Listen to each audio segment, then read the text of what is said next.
Sahabat muslim, momen lebaran tentunya tak lepas dari momen kita bersalam-salaman, baik dengan keluarga maupun tetangga, yang biasanya disebut dengan halal bihalal. Meski namanya terdengar islami, namun ternyata halal bihalal merupakan tradisi asli dari Indonesia. Adapun sejarah lahirnya tradisi halal bihalal dikarenakan setelah Indonesia merdeka, tepatnya di tahun 1946, banyak sekali terjadi perpecahan, baik karena munculnya organisasi yang berbeda pendapat maupun antar golongan yang multi budaya.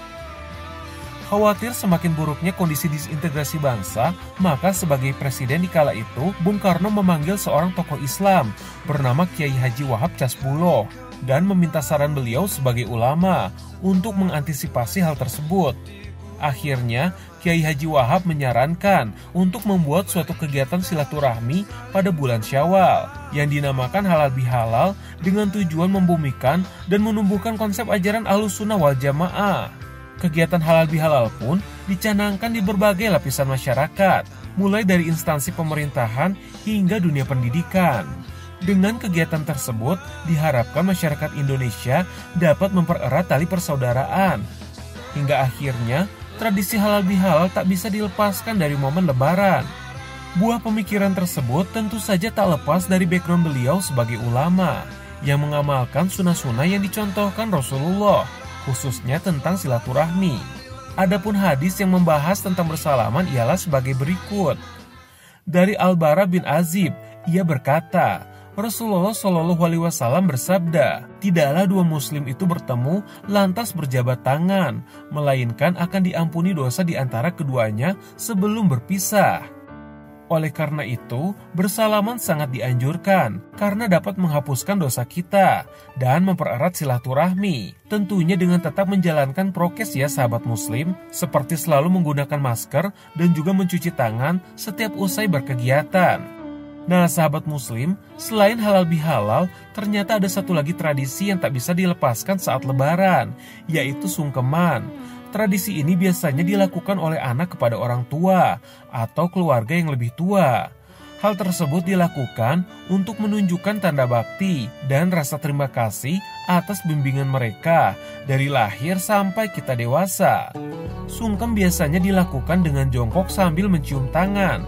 Namun sebagian kalangan menganggap bahwa tradisi tersebut dilarang dan tidak sejalan dengan ajaran Rasulullah. Jika dilihat dari sudut pandang agama, sungkeman sama sekali tidak bertentangan dengan syariat. Karena syariat tidak melarang mengagungkan manusia selama tidak dilakukan dengan gerakan yang menyerupai takzim kepada Allah, seperti sujud, ruku, atau gerakan sholat. Adapun hadis mengenai mencium tangan orang yang lebih tua terdapat dalam kumpulan hadis Raudah Al-Talibin. Tidak makruh mencium tangan karena kezuhudan, keilmuan, dan faktor usia yang lebih tua. Bahkan sebagian wujud takzim kepada orang yang lebih tua, hukumnya adalah sunnah. Sedangkan bila dilihat dari sudut pandang tradisi, sungkeman merupakan tradisi nenek moyang kita yang perlu dilestarikan. Sebab Islam mengajarkan untuk merawat tradisi, selama tidak bertentangan dengan agama. Adapun dalil mengenai hal tersebut ialah sebagai berikut. Berbudilah dengan akhlak yang baik kepada manusia. Untuk lebih jelasnya, mari kita simak pandangan dari Kiai Haji Dr. Ali Nurdin. Bagaimana ketentuan agama berkaitan dengan orang yang sungkem kepada orang tuanya, kepada orang yang disepuhkan, kepada guru-gurunya. Mari kita lihat, perintah berbakti kepada kedua orang tua bertebaran ayat di Al-Quran dan juga dalam hadis Nabi Sallallahu Alaihi Wasallam. Tetapi ekspresi kita untuk menghormati kedua orang tua, untuk menghormati orang yang sepuh, ini yang antar masyarakat, antar tradisi boleh jadi berbeda. Dalam tradisi sementara masyarakat kita di Indonesia, wabil khusus Jawa, seringkali kita melakukan sungkem, cium tangan, atau kalau dalam hari raya misalnya kita kemudian sungkemnya itu sampai kemudian di pangkuan kedua orang tua kita. Nah, di sini tentu kembalinya kepada niat. Niat kita ketika melakukan sungkem bukan untuk mengkultuskan, bukan untuk menyembah, maka itu tidak masalah. Tetapi kalau niat kita mengkultuskan, tentu itu dilarang. Sehingga saudara kita yang melarang sungkem, ya, tentu salah satu alasannya karena dianggap sungkem itu simbol untuk pengkultusan. Maka wajar kalau dilarang. Tapi kalau sungkem itu sebagai simbol kita menghormati, memuliakan, karena memang mereka layak untuk dihormati dan memuliakannya adalah juga bagian dari perintah agama, maka tidak salah. Itu boleh-boleh saja.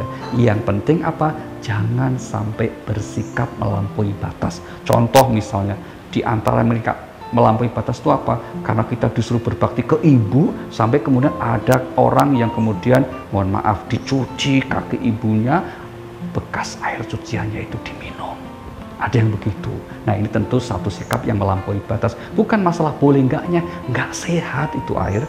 Kan itu kan, sehingga agama mengajarkan apa? Kebersihan, mengajarkan kebaikan. Tetapi ingat, memang ridho Allah tergantung ridho kedua orang tua kita. Maka dengan ekspresi yang manapun kita pilih, silahkan. Yang penting niat kita tulus untuk berbakti kepada kedua orang tua kita, wabil khusus ibu kita. Karena sampai Nabi mengatakan ketika ditanya, siapa yang harus kita berbakti? Nabi katakan, ibumu, ibumu, ibumu, dan juga ayahmu. Wassalamualaikum warahmatullahi wabarakatuh.